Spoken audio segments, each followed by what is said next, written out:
ఈ వీడియోలో SLBC tunnel project ఉద్దేశం ఏంటి, ఈ టనెల్ ఎక్కడ ఉంది, ఈ టనెల్లో ప్రమాదం ఎలా జరిగింది, టనెల్లో చిక్కుకున్న 8 మంది పరిస్థితి ఎలా ఉంది, రెస్క్యూ టీమ్స్ కృషి ఫలించేనా, ఈ ప్రమాదం జరగడానికి కారణం ఏమై ఉండొచ్చు అనే విషయాల గురించి 5 నిమిషాలలో పూర్తిగా వివరిస్తాను. ఈ సబ్జెక్టులోకి వెళ్లే ముందు ఈ ఛానల్ని సబ్స్క్రైబ్ చేయకపోతే సబ్స్క్రైబ్ చేయండి, లైక్ చేయండి.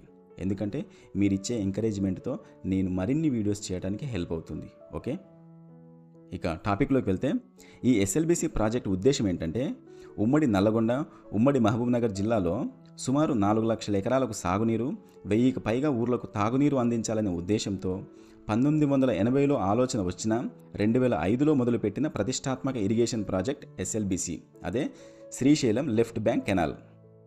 2005లో జీవో వచ్చినప్పటికీ టెండర్లు పూర్తయి 2007లో పని స్టార్ట్ అయింది. 2013 వరకు పనులు కొంతవరకు జరిగినా తర్వాత మాత్రం అంతగా పనులు జరగలేదు. దీనికి ఏ రాజకీయ కారణాలు ఉన్నా దాని జోలికి వెళ్ళట్లేదు. ఇప్పుడు ఈ టనెల్ ఎక్కడ ఉంది, దాని స్ట్రక్చర్ ఎలా ఉంది అంటే, ఈ టనెల్ నాగర్ కర్నూలు జిల్లా దోమలపెంట నుంచి నల్లగొండ జిల్లా చందంపేట మండలం నక్కలగండి వరకు మొత్తం ఈ టనెల్ పొడవు 43.93 కిలోమీటర్లు. ఈ టనెల్ని ఒకవైపు నుంచి మాత్రమే తవ్వడం కష్టమని భావించి దీన్ని 2 వైపుల నుంచి తవ్వాలనే నిర్ణయం ప్రకారం ఈ టనెల్కు ఇన్లెట్ మరియు అవుట్లెట్లను నిర్ణయించారు. ఇన్లెట్ అంటే శ్రీశైలం రిజర్వాయర్ నుంచి నీటిని తీసుకొచ్చేది. ఈ ఇన్లెట్ పొడవు 19.5 కిలోమీటర్లు.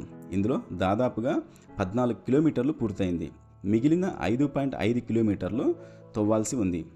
2019 నుంచి ఊటనీరు వస్తుందని, మట్టిరాళ్ళు కూలుతున్నాయని పనులు ఆపేశారు. ఎందుకంటే గ్రానైట్ కన్నా ఎక్కువగా మట్టి, సన్నరాలు ఉండటంతో ప్రతిసారి కూలి పనులకు ఇబ్బందిగా మారింది. అందుకే 2019లోనే ఆపేశారు. ఇక నీరు బయటకు వచ్చే అవుట్లెట్ మన్నెవారిపల్లి నుంచి అవుట్లెట్ మొత్తం 24 కిలోమీటర్లు. ఇప్పటికీ 20.5 కిలోమీటర్లు పని పూర్తయింది. ఇంకా 3.5 కిలోమీటర్లు పని జరగాల్సి ఉంది. అసలు ప్రమాదం ఎలా జరిగిందంటే, 4 సంవత్సరాల నుంచి పెండింగ్లో ఉన్న పనులు 2023లో డిసెంబర్లో కాంగ్రెస్ ప్రభుత్వం అధికారంలోకి వచ్చిన తర్వాత ఈ ప్రాజెక్ట్ని ఎలాగైనా 2026 వరకు పూర్తి చేయాలని ప్రభుత్వం బలంగా నిర్ణయించుకుంది. దీనికి గాను గ్రీన్ ఛానల్ ద్వారా 4,637 కోట్ల నిధులను గత అక్టోబర్లోనే విడుదల చేసింది ప్రభుత్వం. ఈ ప్రాజెక్ట్ని రాబిన్ అనే అమెరికా కంపెనీ, జేపీ అసోసియేట్స్ సంయుక్తంగా నిర్వహిస్తున్నాయి. ఈ మధ్యనే వారం రోజుల ముందు నుంచి మొదలైన ఈ ప్రాజెక్ట్ పనులు 2 షిఫ్ట్లలో జరుగుతున్నాయి. ఫస్ట్ షిఫ్ట్ ఉదయం 7 నుంచి మధ్యాహ్నం 3 గంటల వరకు, సెకండ్ షిఫ్ట్ మధ్యాహ్నం 3 నుంచి అర్ధరాత్రి 1 గంట వరకు. ఫిబ్రవరి 2వ తేదీ శనివారం నాడు ఫస్ట్ షిఫ్ట్లో ఉన్న 54 మంది టనెల్లోకి వెళ్ళారు. 8 గంటల సమయంలో 14వ కిలోమీటర్ వద్ద టనెల్ బోరింగ్ పనులు జరుగుతుండగా, అంటే టీబీఎం అంటే మామూలుగా మన పొలాల్లో వేసే బోరు భూమికి వర్టికల్గా భూమిని తవ్వుతుంది, అది బోరింగ్ మిషన్. కానీ టీబీఎం మాత్రం భూమికి హారిజాంటల్గా సొరంగం తవ్వుతుంది. దీన్నే టన్నెల్ బోరింగ్ మిషన్ టీబీఎం అంటారు. మొత్తం టన్నెల్లోకి వచ్చిన 54 మందిలో 8 మంది టీబీఎం ముందు వైపు ఉన్నారు, మిగిలిన వారు టీబీఎం వెనకాల ఉన్నారు.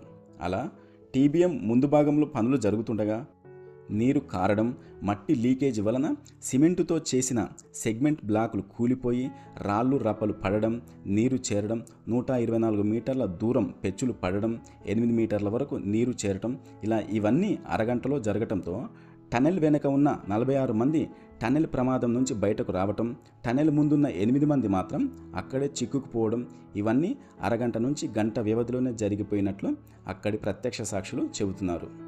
ఈ టనెల్లో చిక్కుకున్న 8 మంది సన్నీ సింగ్, గురుప్రీత్ సింగ్, మనోజ్ కుమార్, శ్రీనివాస్, సందీప్ సాహు, జగత్ సాహు, సంతోష్ సాహు, అంజు సాహు, ఇలా వీళ్ళంతా యూపీ, జార్ఖండ్, జమ్మూ కాశ్మీర్, పంజాబ్కు చెందిన వాళ్ళు.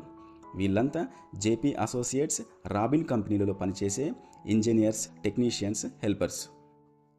ఈ సంఘటన జరిగిన మరుక్షణం సీఎం సూచనలతో ప్రభుత్వం తరఫున ఇరిగేషన్ మినిస్టర్ ఉత్తమ్ కుమార్ రెడ్డి గారు, జూపల్లి కృష్ణారావు గారు హుటాహుటిన సంఘటనా స్థలాన్ని చేరుకొని సహాయక చర్యలను పర్యవేక్షిస్తున్నారు.